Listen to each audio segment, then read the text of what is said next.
تو نہیں دے رہی ہو اس کو؟ انہوں نے جب اس درہم گنے تو اندازہ لگا لیا کہ مچھلی اتنے کی ہوگی، تیل مسالہ اتنے کا ہوگا، آٹا اتنے کا ہوگا، سب کی قیمت کے حساب سے جوڑ کر کہا کہ ٹھیک ہے میری بیوی، تم کچھ زیادہ ہی دے رہی ہو، کم نہیں دے رہی ہو، اچھا ہے ٹھیک ہے جاؤ دے آؤ۔ جیسے وہ قیمت دینے کے لیے پہنچتی ہیں دروازے پر، ابھی دروازہ کھولا بھی نہیں ہے، ابھی سائل کے ہاتھ میں قیمت دی بھی نہیں، اتنے میں عبداللہ ابن عمر پھر آواز لگاتے ہیں میری بیوی قیمت لے کر ادھر آؤ۔ اب کیا ہے؟ ادھر آؤ، آ گئے، قیمت لاؤ۔ کیا کریں گے آپ؟ دیکھیں ابھی تو دیکھا تھا، ارے لاؤ نا، میں تمہارا شوہر ہوں، مانگ رہا ہوں، دو نا، دے دی۔ قیمت بھی دسترخوان پر رکھ دی، مچھلی اٹھائی، پراٹھا اٹھایا اور اس میں قیمت بھی رکھ دی دسترخوان پر، اور پورا کا پورا اٹھا کر کہا میری بیوی جاؤ اس مانگنے والے کو قیمت بھی دے دو اور مچھلی بھی پراٹھا بھی۔ ہم لوگوں کی بیوی ہوتی کہتی سٹیا گیا یہ آدمی، پاگل ہو گیا، دماغ خراب ہو گیا اس کا۔ وہ کہنے لگی کیا ہوا آپ کو؟ کب پہلے دے کے آؤ پھر بتاتا ہوں۔ ارے دے کے آؤں گی تب کیا بتائیں گے، ابھی بتائیے نا، کہ نا پہلے دے کے آؤ، دونوں چیزیں دے کے آؤ۔ شوہر کا حکم تھا، بیوی جاتی ہے قیمت بھی دے دیتی ہے، پراٹھا بھی دے دیتی ہیں، مچھلی بھی دے دیتی ہیں، اور وہ دعائیں دیتا ہوا چلا جاتا ہے۔ یہ بیٹھتی ہیں اور کہتی ہیں بتاؤ میاں اب تو بتا دو کیا ہوا؟ پہلے تو کہہ رہے تھے قیمت دے دو، مچھلی ہم اور ہمارے بچے کھا لیں گے، پھر میں قیمت دینے گئی تو آپ نے وہ بھی بلا لیا اور پھر قیمت بھی دے دی، مچھلی بھی دے دی، واہ ایسا کیوں؟ کہا میری بیوی جب تم قیمت دینے جانے لگی تو میرے دل میں یہ خیال آیا، آئے عبداللہ تجھے مچھلی زیادہ پسند ہے یا مچھلی کی قیمت؟ میں کسی نتیجے پہ نہیں پہنچ پا رہا تھا، مجھے مچھلی زیادہ پسند ہے یا مچھلی کی قیمت؟ بہت غور کیا کہ مجھے کیا زیادہ پسند ہے، لیکن میں کسی نتیجے پہ نہیں پہنچ پایا، اس لیے میں نے دونوں چیزیں دے دی، کیونکہ قرآن کی آیت، ایمان دیکھیے، کیونکہ قرآن کی آیت ہمارے ذہن میں آ گئی۔ جب تم قیمت دینے جانے لگی تو قرآن کی آیت میرے دماغ میں آ گئی، میرے مائنڈ میں آ گئی، لن تنالوا البر حتی تنفقوا مما تحبون۔ تم اس وقت تک نیکی نہیں پا سکتے ہو، تمہیں اس وقت تک ثواب نہیں مل سکتا ہے جب تک تم اللہ کی راہ میں وہ چیز خرچ نہ کرو جو تمہیں سب سے زیادہ پسند ہے، جو تمہیں سب سے زیادہ محبوب ہے۔ جب تک اپنی سب سے چہیتی چیز کو قربان نہیں کرو گے، اللہ کی راہ میں نہیں دو گے، تمہیں نیکی نہیں ملے گی۔ میں سوچنے لگا اللہ میں مچھلی دوں تب ثواب ملے گا یا قیمت دوں تب ثواب ملے گا؟ اللہ مجھے قیمت زیادہ پسند ہے یا مچھلی زیادہ پسند ہے؟ اللہ مجھے کیا پسند ہے؟ لیکن میں کسی نتیجے پہ نہیں پہنچ پایا کہ مجھے قیمت پسند ہے یا مچھلی، اس لیے میں نے دونوں چیزیں دے دی۔ اے اللہ مجھے نہیں معلوم کہ مجھے مچھلی زیادہ پسند ہے یا اس کی قیمت، اے اللہ تیری نظر میں جو بہتر ہو اس کا ثواب تو مجھے دے دے۔ اللہ میرے نام اعمال میں ثواب لکھ دے، اللہ مجھے نیکی سے نواز دے۔ اللہ میں نے سائل کو مچھلی بھی دے دی، اس کی قیمت بھی دے دی۔ میرے پیارے ساتھیوں، یہ تھا ایمان اور یہ تھا عمل صالح جو دل کی گہرائیوں سے ہوتا ہے۔ الا الذین آمنوا وعملوا الصالحات، جن کے اندر ایمان ہے اور جنہوں نے ایمان کے ساتھ ساتھ عمل صالح کیے، یہ لوگ کامیاب ہیں اور یہ لوگ نقصان میں نہیں ہیں، یہ لوگ جنت میں جانے والے لوگوں میں سے ہیں۔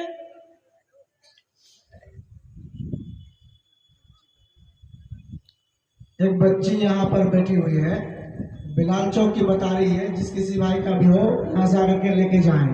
ایک بچی بیٹھی ہوئی اسٹیج پر، بلال چوک کی بتا رہی ہے، آئے اس کو لے جائے یہاں سے۔ چلیے ٹھیک ہے, وہ جس کی ہوگی لے جائے گا, کسی کی نہ ہو تو ہم کو دے دیجیے گا, ہم لے جائیں گے. تو ایمان اور عمل صالح دیکھ رہے ہیں, یہ تھا ایمان اور یہ تھا عمل صالح. آئیے دو چیزیں اور دکھا دوں. وَتَوَاسَوْا بِالْحَقِّ وَتَوَاسَوْا بِالصَّبْرِ. تمہارے منہ پہ تمہاری جیسی, ہمارے منہ پہ ہماری جیسی, یہ نہیں ہے اسلام میں. اسلام کے اندر دو ٹوک صحیح صحیح ہے, ڈنکے کی چوٹ پہ بولو. غلط کو غلط کہو, ڈنکے کی چوٹ پہ کہو.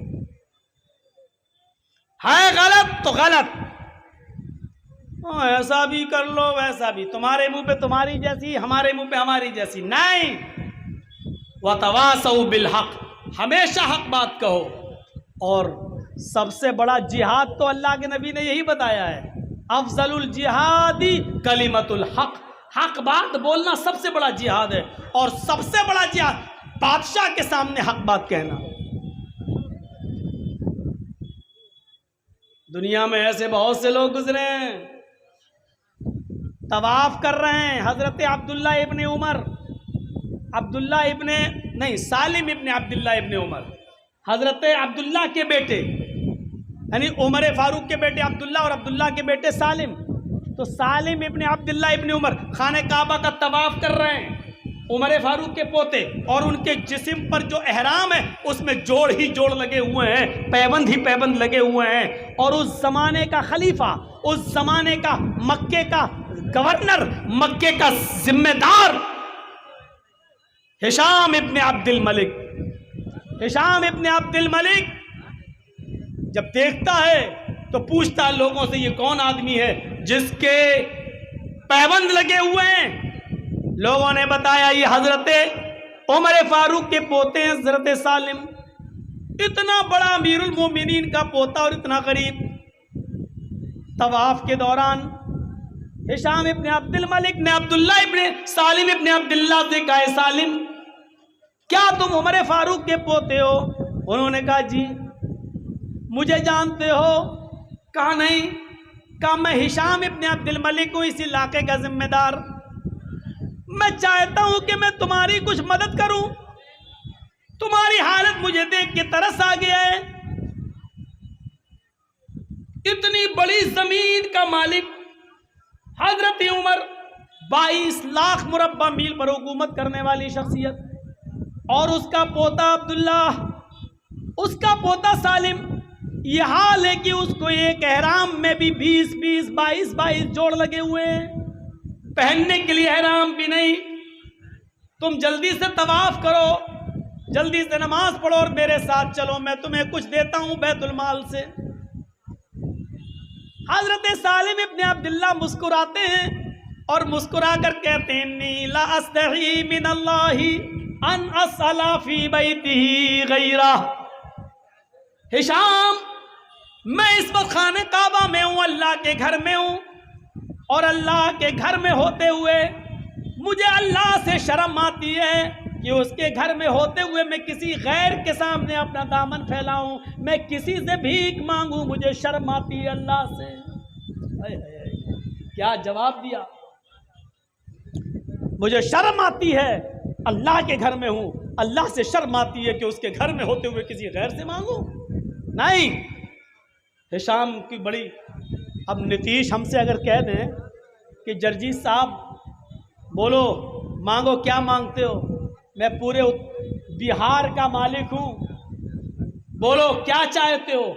تو ہم تو ایسی ایسی چیزیں مانگ لیں گے کہ بھائی اس کے پاس سے کیا جا رہا ہے, دے دے گا. غور کرو سالم ابن عبداللہ نے کیا کہا, اللہ کے گھر میں اللہ سے شرم آتی ہے کہ اس کے گھر میں ہوتے ہوئے کسی غیر سے مانگو. تو کتنی بڑی انسلٹ ہو گئی. خانہ کعبہ کا طواف پورا ہو گیا.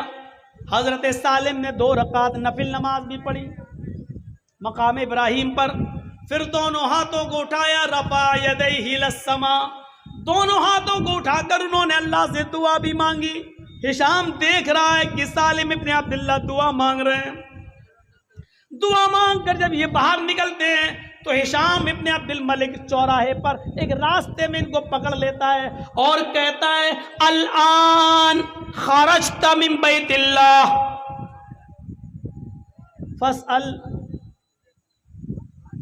آئے سالم یہ تو اللہ کا گھر نہیں ہے، اللہ کے گھر میں شرم آ رہی تھی کسی غیر کے سامنے دامن پھیلانے میں، یہ تو اللہ کا گھر نہیں ہے، یہ تو بازار ہے اور میں نے تمہیں سڑک پر پکڑا ہے، چلو میرے ساتھ، تم کیا مانگتے ہو، تمہیں کس چیز کی ضرورت ہے، آؤ میں تمہاری ضرورت پوری کر دوں، تم عمر فاروق کے پوتے ہو۔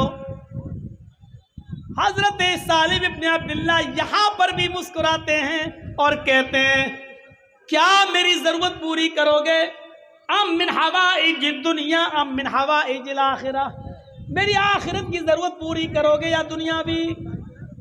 ہشام کہتا آخرت میں تو کوئی کسی کے کام نہیں آئے گا، میں کسی کو جنت جہنم تو نہیں دے سکتا ہوں، آخرت کی ضرورت تو پوری نہیں کر سکتا ہوں، میں مکے کا گورنر ہوں، میں مکے کا مالک ہوں، میں مکے کا ذمہ دار ہوں، اس لیے میں تمہیں کچھ دینا چاہتا ہوں، میں تمہاری دنیاوی ضرورت پوری کر سکتا ہوں، سونا دے سکتا ہوں، چاندی دے سکتا ہوں، کپڑا دے سکتا ہوں، غلہ دے سکتا ہوں، اناج دے سکتا ہوں، تمہیں دنیاوی ضرورت میں تمہاری پوری کرنے کے لیے تیار ہوں، بتاؤ تمہیں کس چیز کی ضرورت ہے؟ اوہ تو تم مجھے دنیا دو گے؟ ہاں اچھا۔ اے ہشام تمہیں معلوم نہیں ہے کہ خانہ کعبہ کے بعد طواف کرنے کے بعد میں نے کیا کیا؟ ہشام کہتا مجھے معلوم ہے، تم نے 2 رکعت نماز پڑھی۔ اے ہشام تمہیں معلوم نہیں ہے کہ 2 رکعت نماز پڑھنے کے بعد میں نے کیا کیا؟ ہشام کہتا ہے مجھے معلوم ہے نماز پڑھنے کے بعد تم نے اپنے دونوں ہاتھ اٹھا کر اللہ سے دعا مانگی ہے۔ اے ہشام اتنا تمہیں معلوم ہے، لیکن یہ نہیں معلوم ہے کہ میں نے ہاتھ اٹھا کر اپنے رب سے کیا مانگا ہے۔ اور سنو بڑی عبرتناک واقعہ ہے بڑا۔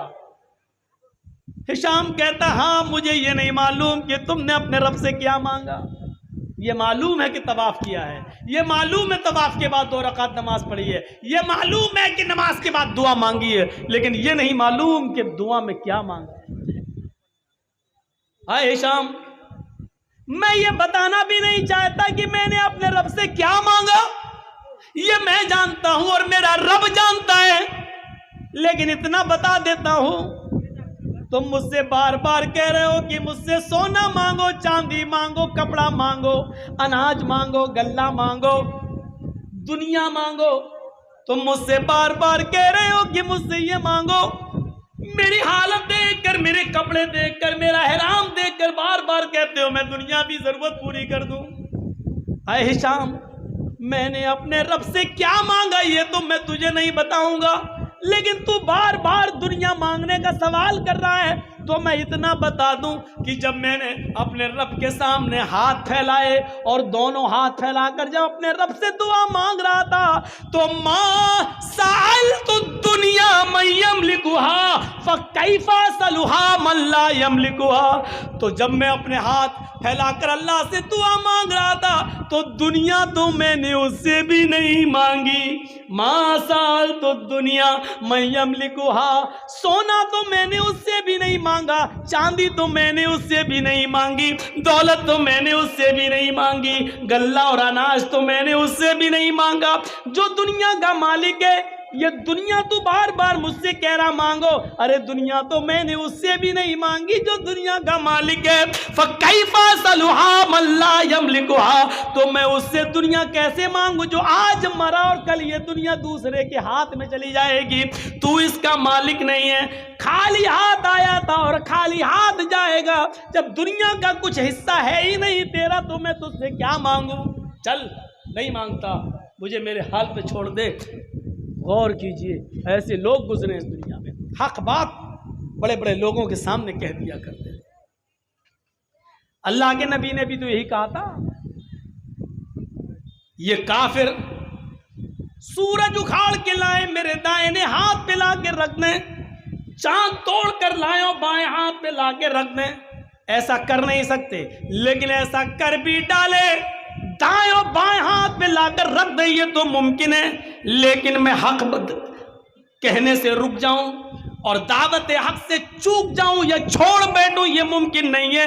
اے میرے چچا نے بلایا تھا نا ابو طالب نے، بیٹے یہ تمہیں مار ڈالیں گے، قتل کر دیں گے، چھوڑ دو ان کو، ان کے حال پر تم دعوت و تبلیغ مت کرو۔ تو کیا کہا تھا اے چچا جان، آپ پریشر بنا رہے ہیں میرے اوپر، میرے بیٹے میرے اوپر اتنا بوجھ مت ڈالو کہ میں برداشت نہ کر سکوں۔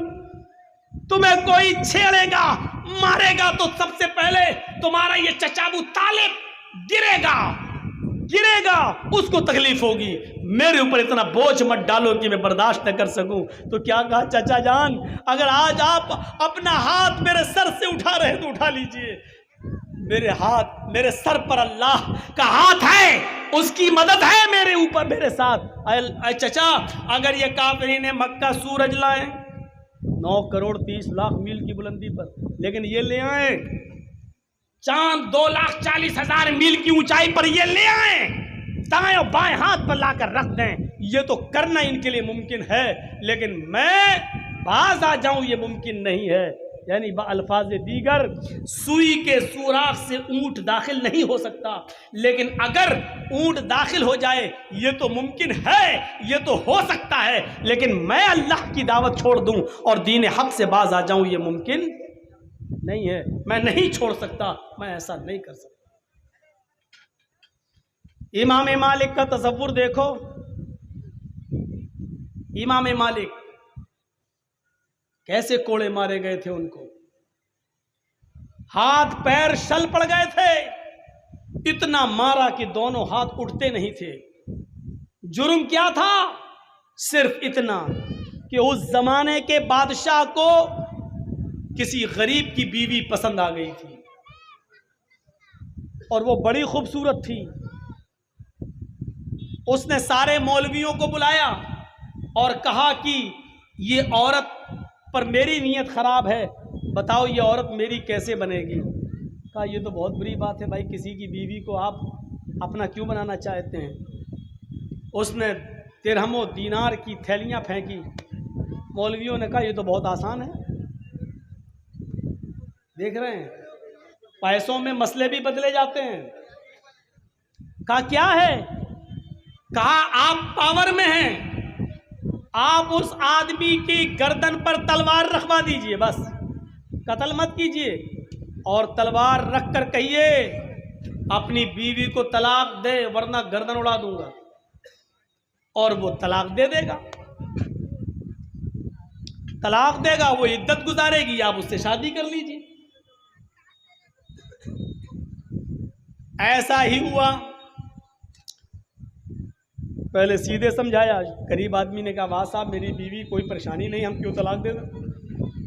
پھر زبردستی کی گئی اور مجبور کیا گیا، تلوار کی نوک پر اس سے طلاق لی گئی۔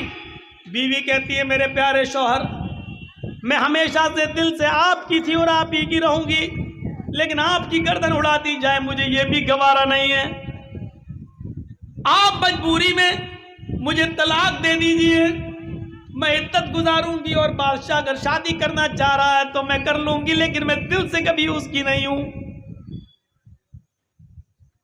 لیکن آپ اگر قتل کر دیے گئے تو میرا کون رہے گا؟ اس نے نہ چاہتے ہوئے بھی اپنی بیوی کو طلاق دے دی، موت کے ڈر سے تلوار اس کی گردن پر رکھ دی گئی، موت کے ڈر سے اس نے طلاق دے دی کہ اے میری بیوی میں نے تجھے طلاق دی۔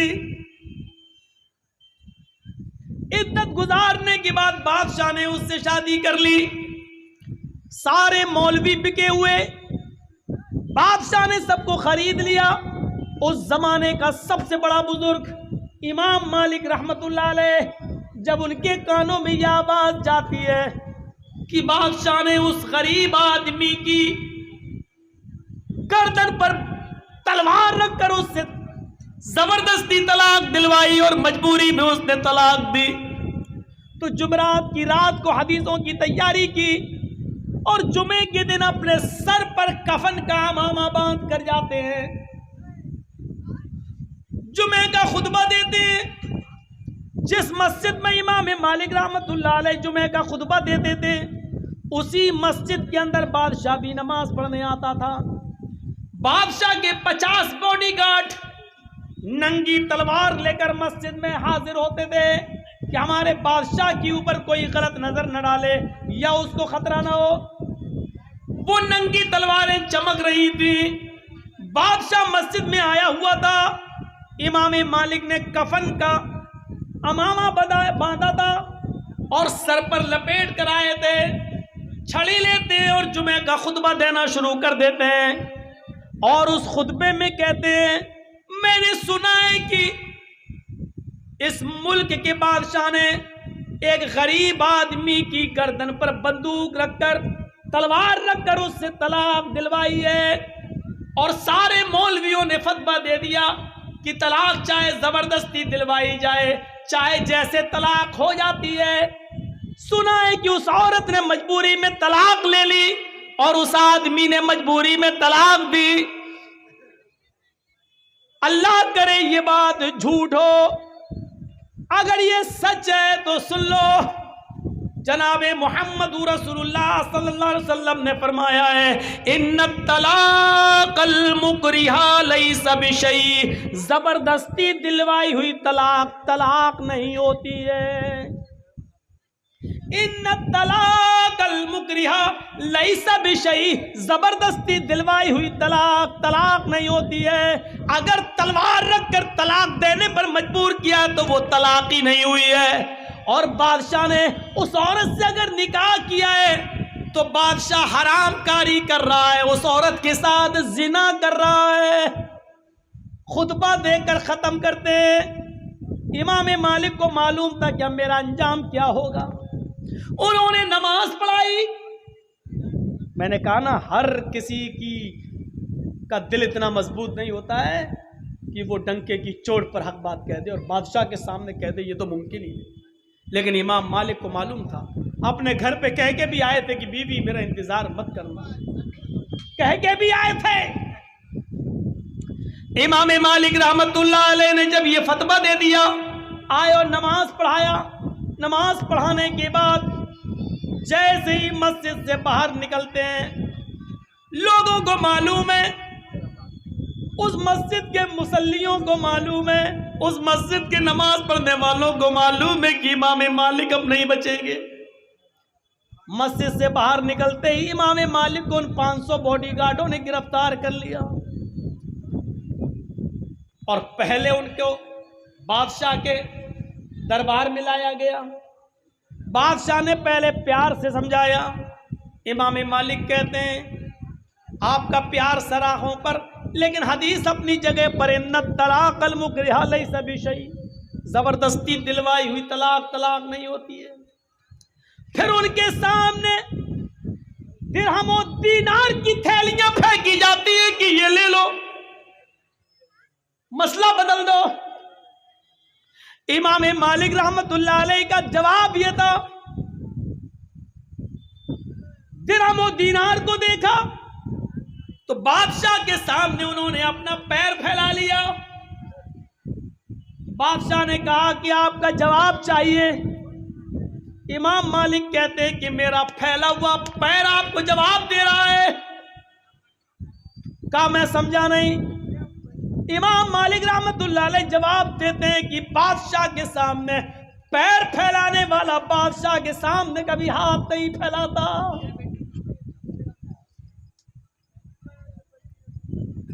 تمہارے تو ووٹ 1,000 روپے میں بک جاتے ہیں, تمہارا تو ایمان 1,000 روپے میں بک جاتا ہے. کورٹ میں جھوٹی گواہیاں تم 100 200 روپے لے کر دے دیتے ہو, اپنا ایمان نہیں بچا پاتے.